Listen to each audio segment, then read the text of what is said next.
gente, estamos aqui com o nosso Pod Psi. Gostaria de estar iniciando o nosso programa agradecendo as pessoas que tornaram esse momento possível, aos nossos colaboradores, à nossa professora Letícia Figueiredo, ao nosso meio de transporte e principalmente a nossa entrevistada hoje, que é a psicóloga Gisele Figueira. Gisele Figueira é psicóloga clínica e advogada trabalhista e de direitos humanos. Especialista em clínica fenomenológica das infâncias e adolescências e família, trabalha no atendimento a famílias e no combate à violência doméstica, trazendo reflexões sobre os debates de gênero, levando palestras de conscientização e saúde mental perante a sociedade, consultora jurídica sobre atendimento psicológico e quebra de sigilo. Além disso, é uma mulher capoeirista e fazedora de cultura, trabalhando no campo da salvaguarda do patrimônio imaterial. Então, gente, a gente vai fazer uma introdução ao nosso tema, né? Que é psicoterapia existencial e a ansiedade contemporânea. Porque estamos falando disso hoje, né? É isso que a gente vai apresentar. A gente sabe que a gente vive tempos de incerteza. Nunca tivemos tanto acesso à informação, tantas possibilidades de escolha, e ao mesmo tempo nunca fomos tão ansiosos. A sensação de estarmos sempre atrasados, de que falta algo, ou de que estamos à beira de perder o controle, parece fazer parte da rotina de muita gente. Mas será que essa ansiedade é só um problema químico? Ou estamos falando de algo existencial? No episódio de hoje, vamos explorar como a psicoterapia existencial pode nos ajudar a entender e enfrentar as crises da vida moderna. Como lidar com o medo da liberdade, com a falta de sentido, com a angústia que nos atravessa em um mundo cada vez mais acelerado e individualista. E mais importante, como transformar a ansiedade em um movimento de autoconhecimento e escolha consciente. Vem com a gente nessa conversa sobre ansiedade contemporânea e as possibilidades que a abordagem existencial oferecem para viver com mais autenticidade em meio ao caos. Bom, Dadas as reflexões iniciais sobre o mundo da ansiedade nos tempos modernos, a gente vai agora fazer umas perguntas para a psicóloga aqui presente e Lucas vai fazer aqui a pergunta para ela. nossa primeira pergunta é: o que é a psicologia existencial? Sua diferença da psicoterapia existencial em relação às outras abordagens, como cognitivo-comportamental, psicanálise e outras. A visão existencial da ansiedade como parte da condição humana. Passamos agora a voz para a nossa psicóloga. Bom dia, gente, tudo bem? Bom dia. Bom Tudo dia. bom? Obrigada pelo convite, né, por estar aqui compartilhando com vocês um pouco sobre existencialismo, fenomenologia, tá? Vamos falar um pouco sobre a psicologia existencial, né? Essa abordagem da psicologia existencial, ela bebe das fontes da filosofia, né? Da filosofia da fenomenologia, que trabalha com fenômenos, e da fonte da filosofia existencialista, que trabalha com o ser humano e a sua responsabilização a partir das suas escolhas, né? Então, existem vários pensadores existencialistas, né? Temos Russell, temos Heidegger, Kierkegaard, temos Hannah Arendt e Sartre, do existencialismo, né? E muitos outros. Né? Atualmente, a gente tem muitos outros livros atuais que continuam com uma nova perspectiva mais moderna, digamos assim, ou contemporânea, da psicologia existencialista. Né? Então, assim, dentre esses diversos pensadores, nós temos um ponto em comum, tá? Que a psicoterapia existencial, ela vê o homem a partir da relação, tá? É o indivíduo em relação. E um indivíduo em relação ao mundo, né? Um indivíduo em relação a outras pessoas. A gente costuma dizer que existem algumas dimensões, né? Da relação do indivíduo. A gente tem uma dimensão física, que é o indivíduo em relação ao mundo, uma dimensão social, o indivíduo em relação às outras pessoas, uma dimensão psicológica, o indivíduo em relação a ele mesmo, e uma dimensão espiritual, né, que é o indivíduo em relação ao que não é conhecido, ao desconhecido. E a gente sempre pensa esse indivíduo através dos recortes de gênero, sociocultural, histórico, recorte de raça. Então, não tem como ver o indivíduo unicamente por uma perspectiva interna biológica, entende? Então, essa é o ponto que os pensadores têm em comum, né? Então, assim, a proposta da psicoterapia existencial, ela é fugir dessas. A gente não interpreta, a gente não diz o que o outro tem. O método, como é o método fenomenológico, a gente descreve o fenômeno. Não existe um estou assim por causa disso. Existe a, qual é a função desse fenômeno na minha vida, no meu existir, no meu ser no mundo, né? Não é essa relação de causalidade que nós temos. Então, a gente descreve o fenômeno a partir da psicoterapia, no caso, né? É, não, o centro do estudo da psicoterapia existencial é o indivíduo, e não a perturbação mental ou sofrimento mental, melhor dizendo, né? Então, a gente tem um trabalho que a gente busca o ser autêntico. Você busca o ser autêntico para ele poder percorrer, fazer o percurso no mundo com mais responsabilidade e consciência. Mais consciente, melhor dizendo, né?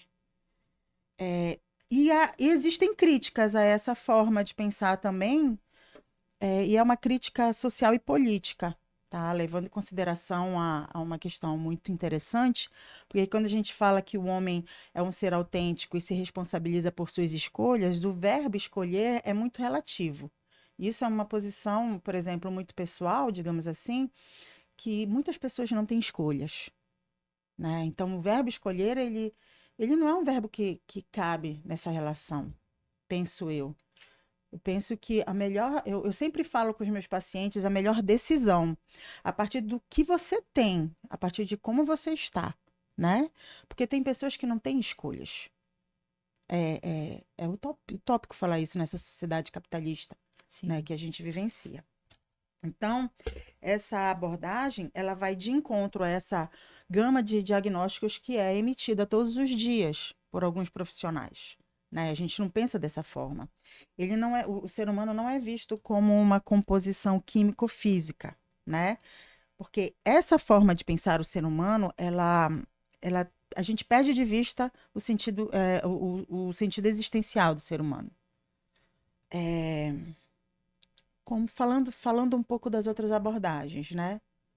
Tipo, a psicanálise, ela trabalha, psicanálise ou psicodinâmica, ela trabalha muito a questão do inconsciente. Nós não trabalhamos com o inconsciente, nós trabalhamos para trazer fenômeno à consciência. Nós não trabalhamos com a ideia de estruturas de id, ego e superego. Na comportamental, ou TCC, trabalha com a ideia de pensamento, emoção, comportamento. Trabalha com essa ideia de reforço. Nós não trabalhamos com isso. Nós não.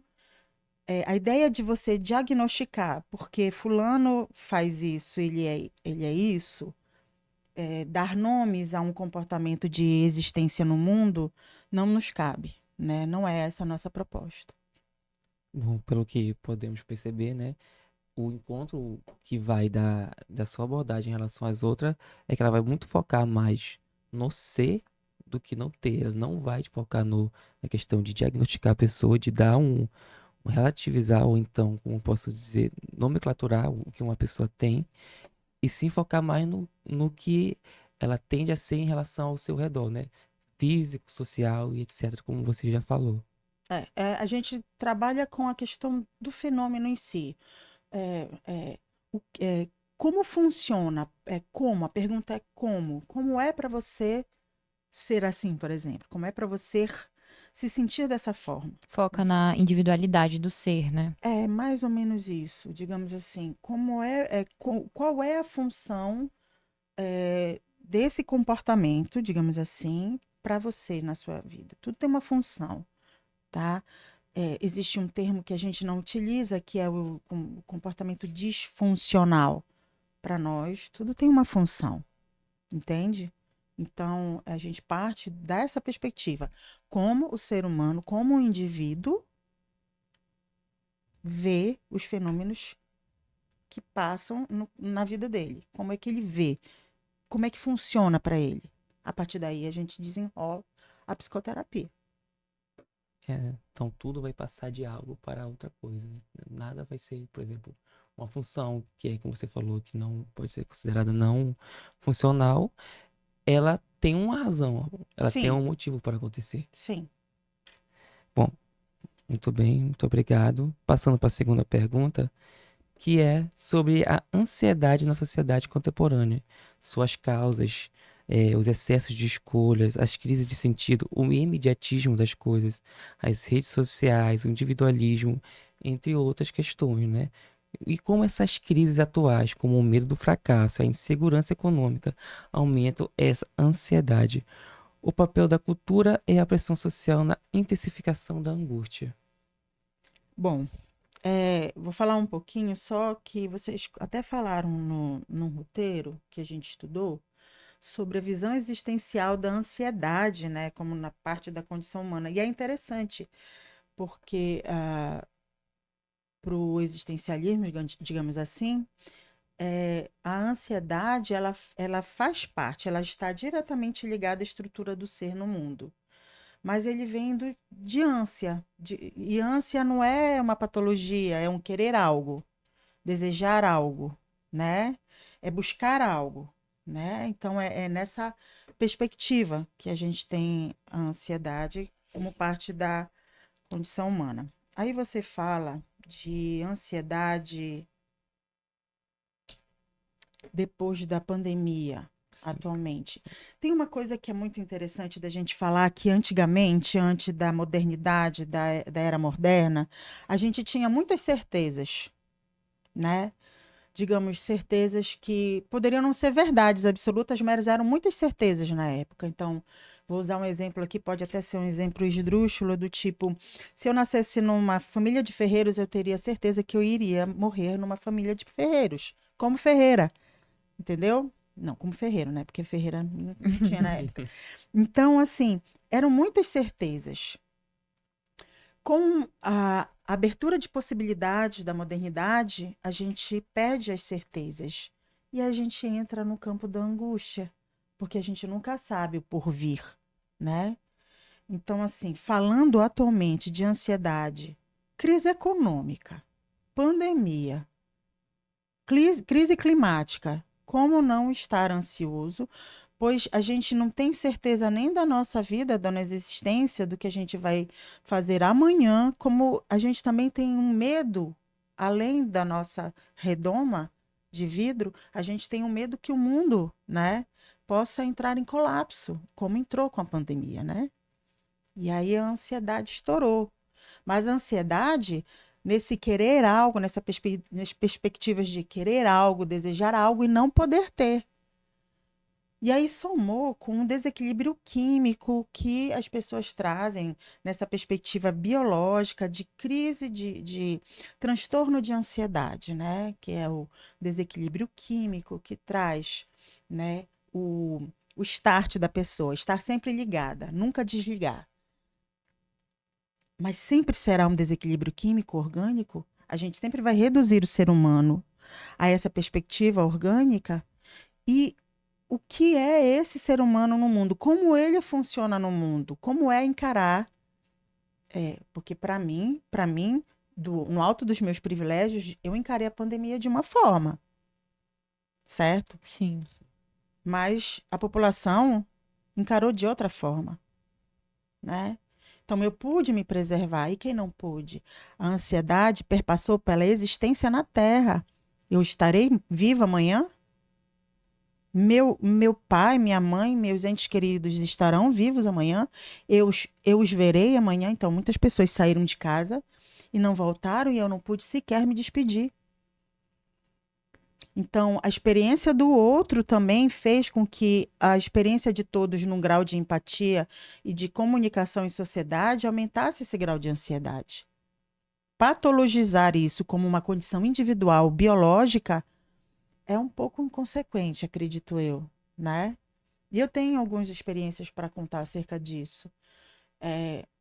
A gente, se você for olhar na internet, os sintomas de TDAH, eu tenho TDAH, mas eu não tenho, porque são sintomas muito genéricos da existência humana, da modernidade, da questão da internet, pós-pandemia, entende? Crianças que não se relacionaram na terna infância com outras crianças e hoje não sabem se relacionar, entende? Porque nasceram em pandemia. Então, assim, a gente tem que analisar todo um contexto existencial, social, cultural, político, para a gente entender como é que aquele ser humano está funcionando, do que ele não consegue dar conta, o que ele não consegue nomear, porque uma das funções da terapia é a nomeação do fenômeno. Você sofre violência e não consegue entender que sofre violência, mas sofre. Sofrimento mental, sofrimento físico, psicológico. Mas você não entende como violência. A partir do momento que você nomeia aquilo como violência, uma ficha enorme cai e você começa a entender todos os seus sintomas, né? Essa é a função da terapia existencial e das outras terapias. Nomear o percurso, certo? Então, a ansiedade ou depressão ou qualquer outra patologia que vem nessa perspectiva de crise, ela é algo que não é inimaginável, que não tem como eu não pensar nisso, né? Então, assim, eu saio até do campo da ansiedade. Ansiedade sobre aquilo que a gente não sabe o que é, né? Aquilo que a gente não sabe o que vai acontecer. Você anseia por algo que a gente não tem o controle. A falta de controle cria muito esse combustível da ansiedade. A antecipação. A antecipação de problemas, mas a antecipação, se você só pensa em antecipar problemas, é porque o seu repertório anterior é Eram esse, problemas. entende? Então, você não tem como não antecipar um problema, porque antigamente sempre foi assim. Ontem foi assim, mês passado foi assim, ano passado foi assim, você entende? Então, você precisa utilizar ferramentas para você começar a dar conta de certas situações. E é nessa perspectiva mesmo, de tentar dar conta, ferramentas para tentar dar conta dessas questões. Você abordou muitas pautas, né? E uma que eu achei interessante foi o seu início, né? Falando sobre essa ânsia. E você é especialista em lidar com adolescentes, né? Adolescentes, crianças. E como você percebe nesse público de crianças, principalmente adolescentes que estão ali na faixa já do ensino médio, essa ânsia de ter que sair dali e escolher o que vai fazer da sua vida em sequência. A ânsia de ter que escolher um curso, a ânsia de ter que ingressar no mercado de trabalho, às vezes a ânsia de ter que resolver as suas situações em casa. Então você que lida com esse público, como você enxerga essa situação? Então, eu vou colocar aqui dentro desse teu questionamento um exemplo, assim, né? E coitado, eu vou falar dos pais, né? É assim, é difícil para os pais entenderem que o filho adolescente está passando por inúmeras mudanças. O filho não é, o termo, inclusive, discriminatório de aborrecente já traz um peso para esse adolescente, para esse ser que está entrando nessa fase. Então, existe a ideia de choque de cultura, tá? Para início de conversa. Você tem pais que vivenciaram a sua adolescência numa fase cultural e os seus filhos entram na fase de adolescência numa outra fase cultural. Então, existe o choque de cultura, de ideias. Existe um ser que começa a pensar a partir das suas próprias experiências, né? E os pais, de repente, não estão preparados para lidar com pessoas que começam a pensar a partir das suas próprias experiências, a partir da sua subjetividade. Então, muitas vezes, né? Existem várias questões biológicas do ser humano estar crescendo e o adolescente sofre, sente dores do crescimento dos ossos. Tudo isso leva-se em consideração, mas não em consideração ao quando você trata com um adolescente.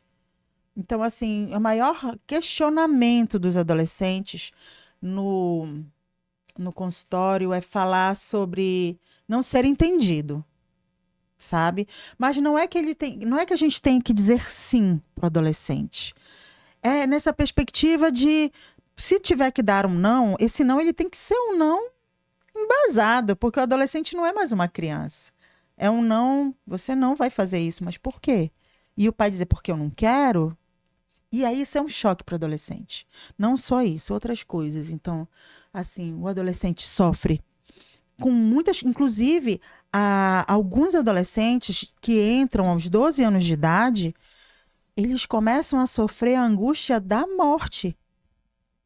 Eles têm um sofrimento existencial que eles começam a entender que eles podem perder os pais deles ou os cuidadores a qualquer momento. E a gente vive numa cultura extremamente opressora. Quando o adolescente apresenta certas características da modernidade, por exemplo, a gente vive na internet, né? Era da internet. Eu não vou dizer a minha idade, mas eu nasci na era da internet. A internet, eu nasci na época que não tinha internet, né?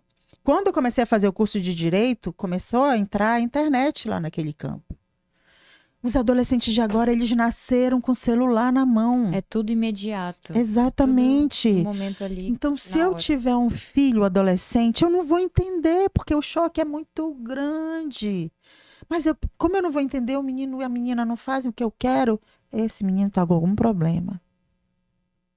Esse menino tem algum problema, ele está com depressão, com TDAH. Sabe? Eu preciso problematizar o meu filho adolescente, o meu sobrinho adolescente, mas eu não vejo que eu também tenho as minhas limitações. Porque o adolescente, existe um grau de hierarquia, né? Entre os mais velhos e os mais novos. Então, em tese, os mais velhos têm mais experiência, então eles estão mais certos. Isso é uma teoria, tá? Hipóteses. E aí o adolescente fica nesse lugar de eu não sei nada. E eu não sei nada, ao mesmo tempo eu sou ignorado nas minhas perspectivas. Gente, eu fiz direito, eu saí do curso de direito da UFPA muito novinha. Fiz direito, me formei.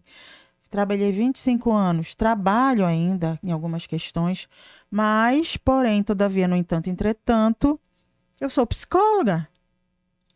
Então, naquela época, eu não tinha como saber o que eu queria. Você entende? Eu precisei ser, né, estar nesse campo e dizer assim, não, agora eu quero fazer psicologia. Entendeu? É o que eu quero e é o que eu gosto. Então, você pensa num rapaz ou numa moça que tem 17 anos entrando. Tem criança de 16 anos, 17 anos entrando numa faculdade de medicina. Nem sempre porque quer. É muito aquela pressão, né? De ser bem-sucedido, de ter A aquela cobrança. cobrança dos pais, de ter aquela expectativa dos pais, né? Sim. Sim, sim, e é natural que o pai e a mãe queira que o filho seja brilhante. Mas aí a ideia é que todos são brilhantes nas suas perspectivas, sabe? Não necessariamente sendo aquilo que o pai ou a mãe querem. E aí isso é um movimento muito comum, entende? Muito, muito normal dentro da clínica para adolescente, mas o movimento mais comum nas clínicas com adolescentes são os adolescentes vítimas de violência. É enorme, é constrangedor falar do número de violência que os adolescentes trazem para a clínica. E aí o adolescente sofre violência das mais diversas, tá? Da violência física, a violência psicológica e sexual. Quando o adolescente externaliza sintomas decorrentes da violência que ele não pôde externalizar, porque ele não pôde denunciar, porque ele não pôde dizer, ou até disse e a família não apoiou, a família joga, né, com o adolescente e diz que o adolescente é doente, tá doente. Ele precisa de remédio, porque o problema é ele, só que o problema não é ele. Muitas vezes o problema vai estar no meio, né? No mundo, não No no ser. mundo. Ele sofreu violência. Ele não pôde nomear a violência. Ele nem tentou, nem conseguiu pensar na possibilidade remota de ressignificar qualquer tipo de violência. De crescer pensando que aquilo se normalizou e de repente ele venha a pensar que tá tudo certo, porque é assim mesmo. Tu entende? Mas aí o que que eu vou dizer? Não. Vou dar um remedinho ali para esquizofrenia. Vou dizer que ele tá vendo coisa. Sabe? É isso. Não é um tema muito. Sempre vai ser um tema atual, né? Sim. Mas passando aqui, né? Depois dessa aula magnífica que a gente teve, é só um adendo. Como é que você diferencia a ansiedade? Você que atua também na clínica, né? Como você diferencia o que trato como ansiedade clínica e o que trato como a ansiedade existencial? Eu não tenho como tratar a ansiedade clínica, né?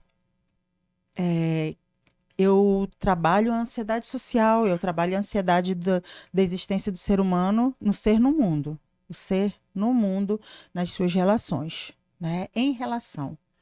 É, a ansiedade clínica, ela tem que ser avaliada pelo psiquiatra. E não que a gente concorde muito com isso, né? Porque a gente entende, inclusive eu tive um papo com uma pessoa que é formada em farmácia, farmacologia. E ela explicou que existem diversos níveis de substâncias no corpo e os psicotrópicos, eles não dão conta disso, né? Então, por isso que você vai mudando de remédio em remédio até você se ajustar num que consiga te tranquilizar naquilo que você tem como sintoma, né? Mas a perspectiva que a gente conversou é tranquilizar aquela pessoa por um momento até que ela possa se reorganizar psicamente para que ela possa depois, durante a terapia, aprender através de instrumentos, né? E quando eu digo instrumentos, é orgânicos mesmo, instrumentos de vida, ressignificar pontos e trabalhar seus pontos fortes e dar conta dessas situações para poder depois tirar o remédio.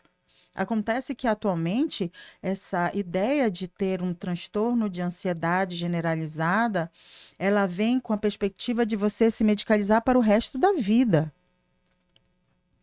entende? E eu não entendo dessa forma, né? E eu não posso, inclusive, acreditar e trabalhar nessa perspectiva. Se o cliente ou o paciente meu quiser ir no psiquiatra, ok. Se você acha que você precisa, se você acredita, se a sua família lhe apoia nesse sentido, então vá no psiquiatra. Mas continue a terapia.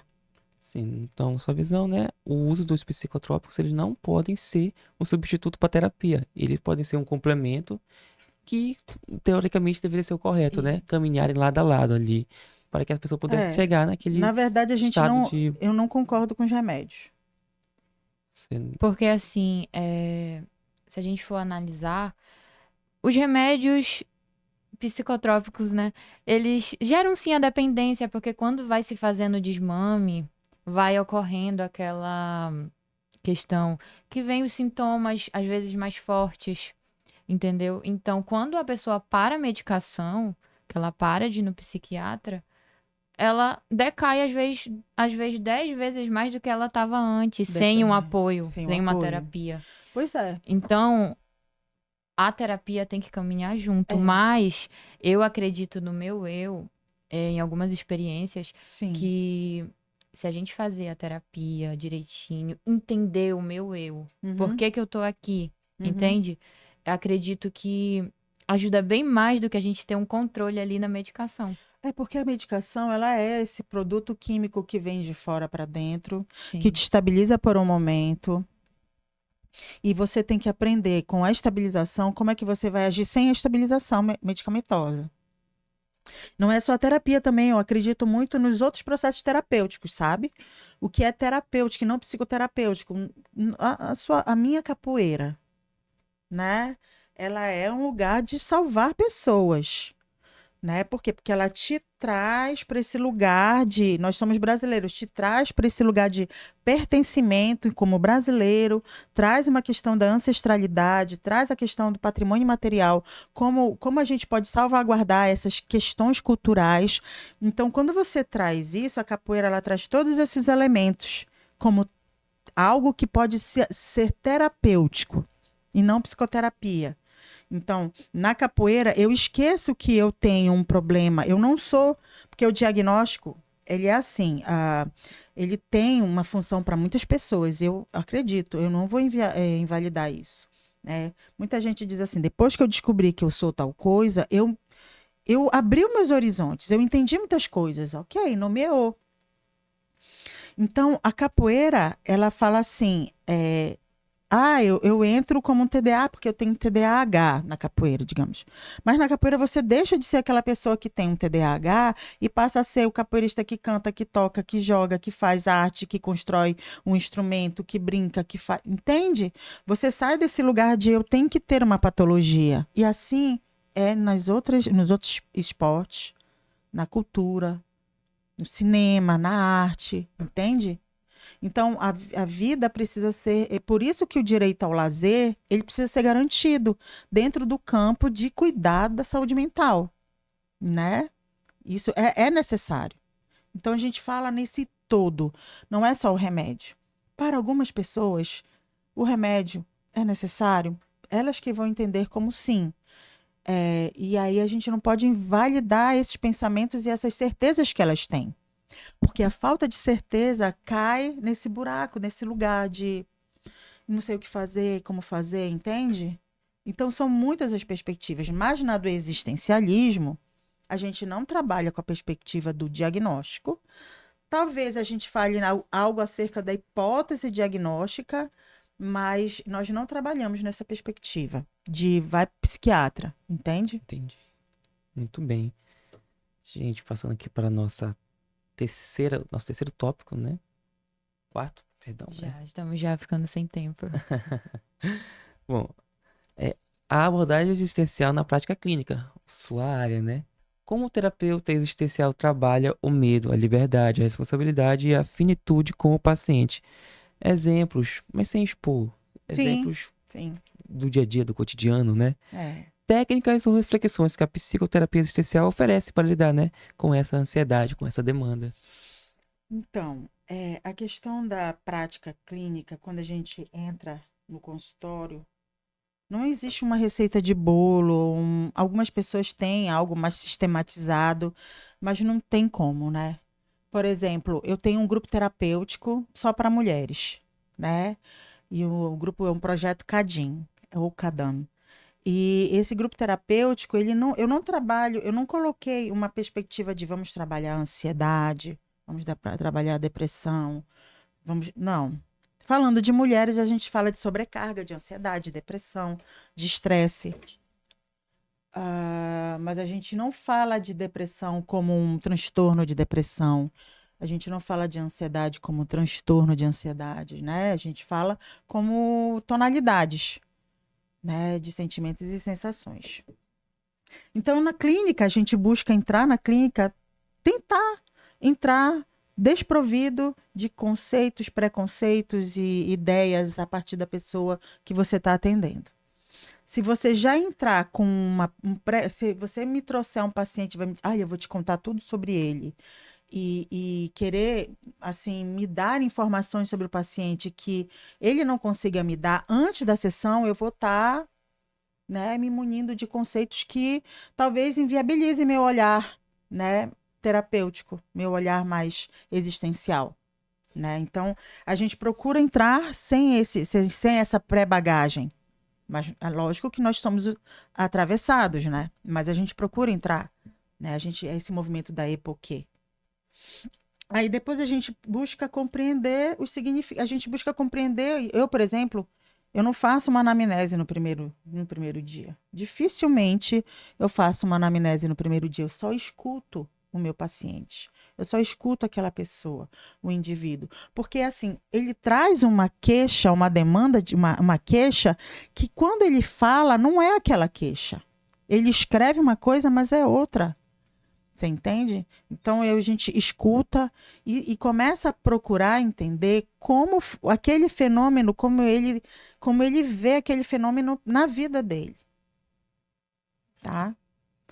A partir daí, quando ele não entende algumas questões, a gente vai nomeando junto com ele. Esse percurso é feito junto, não entre.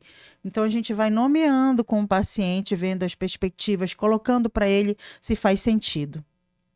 Entendeu? E aí a gente vai fazendo aquela ideia de que o paciente tem que procurar o ser autêntico para estar no mundo, dar conta. Ontem a gente teve sessão no grupo terapêutico. E a ideia é uma ideia muito da internet que a gente falou, que a internet é esse lugar que é totalmente paradoxo. Ele junta pessoas ao mesmo tempo que distancia. Né? Diminuiu o tempo e aumentou a carga de trabalho. Dá informações ao mesmo tempo que planta muitas mentiras também, Exato, é paradoxo. Nesse campo da internet, ele te dá uma perspectiva de como tu tem que ser na sociedade, porque aquilo ali é colocado pra gente. Aí você não segue aquele padrão. A palavra que mais se ouve, eu enquanto terapeuta, mais ouvi nos últimos meses é: eu me sinto, os homens falam, eu me sinto fracassado. E as mulheres falam, eu sou fracassada. Entende? E é isso. Aí, como eu sou um fracasso, nessa perspectiva do ser autêntico, eu quero ser o que você quer que eu seja. Entende? Eu não olho para o que eu sou, eu dou valor ao que você quer que eu seja. Ou seja, você é o campo, é a cultura, é a internet. Você não é só uma pessoa individual, você é todo um conjunto. É toda aquela história que a gente falou um pouquinho atrás, né? Sobre a questão da expectativa. Muitas vezes você acaba escolhendo um caminho justamente para agradar algum meio, um círculo social, ou um cuidador, um pai. Resumindo, você muitas vezes deixa o ser para o mundo, né? Então você acaba ali nesse meio, como você falou, paradoxal, você escolhe algo para ser uma coisa, mas muitas vezes você não se encontra ali. Exatamente. Você faz aquele movimento para tentar pertencer a algum lugar, para que você tenha um pouco mais de segurança. É a busca pelas certezas. Eu quero estar num grupo que eu tenha certeza que eu possa contar com esse grupo. Certo? Eu tenho busca pelas certezas. Quando a certeza não vem, eu frustro, eu sofro, eu entro no campo da angústia existencial. Porque você acha que o problema é você, porque você não vê que você é mais uma pessoa que pode ser existencialmente para ti, tu pode você ser do que você quiser, o seu ser autêntico. É mais uma pessoa que você pode estar na sociedade da forma como você escolheu ser. Só que você não quer ser, você quer se encaixar. E aí é um processo bem longo. E eu acho fantástico. É algo assim de se observar, né? Muitas vezes deslumbrar, porque é um fenômeno que ocorre e é algo que muitas vezes vai se moldar, como aquela questão da evolução. Você tá ali observando aquele cenário e vai vendo o quanto as coisas vão sendo, é, não posso dizer, como eu posso pôr em palavras, aquela palavra que a gente usa quando a gente se encanta por algo, encantadoras. Sim. O percurso dos nossos pacientes é algo que nos traz muita reflexão. Quanto mais a gente ouve e estuda sobre o paciente, mais a gente estuda para auxiliar nesse lugar. Enfim. Então, assim, em relação à ansiedade, né, que a gente está falando sobre a questão da expectativa do outro, será que a ansiedade, ela não é um convite à mudança do autoconhecimento, né? Sim, a ansiedade, na verdade, na questão existencial, é um anseio, eu querer algo, né? Sim. Mas a ansiedade, para esse lugar que a gente coloca atualmente como algo ruim, que não é, a ansiedade, ela é para salvar a gente a ansiedade é aquele botão que liga, né? Tipo, corre, entendeu? A ansiedade é esse lugar de você se preparar para algo que vem. Só que aí você não desliga o botão e você fica naquele lugar de Vem qualquer momento, vem de novo, né? Fui assaltada, fiquei com medo, fiquei ansiosa e não desliguei o botão, porque a qualquer momento eu acho que eu vou ser assaltada de novo, entendeu? Então, a ansiedade nesse lugar, ela é uma ansiedade que a gente pode dizer que é essa ansiedade de sempre querer estar em alerta, né? A ansiedade de estar em alerta, ela precisa ser desligada. Agora, o processo de desligamento dela, É É. complicado. Partindo para os momentos finais aqui, né, do nosso PodPC, é uma... As dicas. Umas dicas? Pode... A gente queria mais dicas, né? Mais dicas práticas, ou pensamentos para quem está nos ouvindo aqui no podcast. Para quem sofre com ansiedade existencial. a ansiedade existencial, todos nós sofreremos em todas as gerações. Exatamente. Eu acabei com é assim, a, a ansiedade social, que é a ansiedade que a gente tem agora, eu vou chamar de ansiedade social por conta da nossa relação com a internet, a gente tem que ter mais. Eu acho que a gente tem que começar pelo trabalho da autoestima. A gente pode pensar por aí. Sabe quando tu sabe quem tu és? Que tu sabe como tu pensas? Que tu sabe de onde tu vieste? E tá tudo certo se tu não pensa que nem eu? Gisele Figueira. Bom, para a gente encerrar o nosso PodPC, a gente tem aqui, né? Você já passou essa aula deslumbrante pra gente. Gostaríamos de pedir aqui para você, caso você queira divulgar algo, alguma rede, para quem está nos ouvindo poder seguir mais tarde e continuar acompanhando essa pessoa brilhante que você é. Obrigada. E se quiser indicar algum autor ou algo do gênero, Eu gosto de autores. A gente estuda o Heidegger, a gente estuda lá no CAF, a gente estuda a Hannah Arendt, A Banalidade do Mal. Eu indico seguirem a página da Nucaf, que é @Instituto Nucaf, no Instagram. E também a página da minha clínica, que é @a.clinicabelém, @a.clinicabelém. E lá no Instituto Nucaf, você entra em contato com várias cinema, sala de bate-papo, vídeos no YouTube, aulas gratuitas, né? Outras não gratuitas, mas cursos muito legais para você entender um pouco sobre como a psicoterapia existencial e fenomenológica, como é que a gente trabalha. entendido. Bom, novamente aqui, né, gente? Agradecer a todos que nos ouviram. Agradecer novamente a Gisele. Sem ela, isso aqui não teria sido possível. Obrigada, gente. Eu que agradeço. Agradecer aos nossos colaboradores, né? Que também sem vocês esse momento aqui não teria sido realizado. Ao nosso transporte, né? Que ajudou a gente a chegar até aqui. Agradecer ao Estúdio Django pela estrutura fornecida. E novamente a nossa professora Letícia, a nossos colegas de trabalho, né, Viviane, que nos ajudaram com toda essa estrutura, com o roteiro, a Adriele, a Maísa. E, gente, eu agradeço muito, muito obrigado. Eu espero novamente poder estar realizando um trabalho do tipo, foi perfeito, achei maravilhoso. Viviane, tem alguma palavra que você queira dar? Só quero agradecer, que papo maravilhoso, né, que a gente teve. E é muito importante tudo isso que foi falado hoje. Eu acredito que vai ajudar muita gente e vai esclarecer também para quem estuda psicologia, Sim. para o nosso público, que é primeiramente a nossa turma, né, que vai ser publicado e repostado nas redes. Eu espero que as pessoas façam um bom proveito desse papo maravilhoso e incrível. Uma psicóloga assim que eu me Ô, gente, apaixonei, obrigada. Ai, me obrigada, apaixonei de gente. Eu verdade. adorei também estar aqui com E vocês. já quero marcar conhecer sua clínica. Então é isso, muito obrigada. Obrigada eu. Para encerrarmos, uma palavra?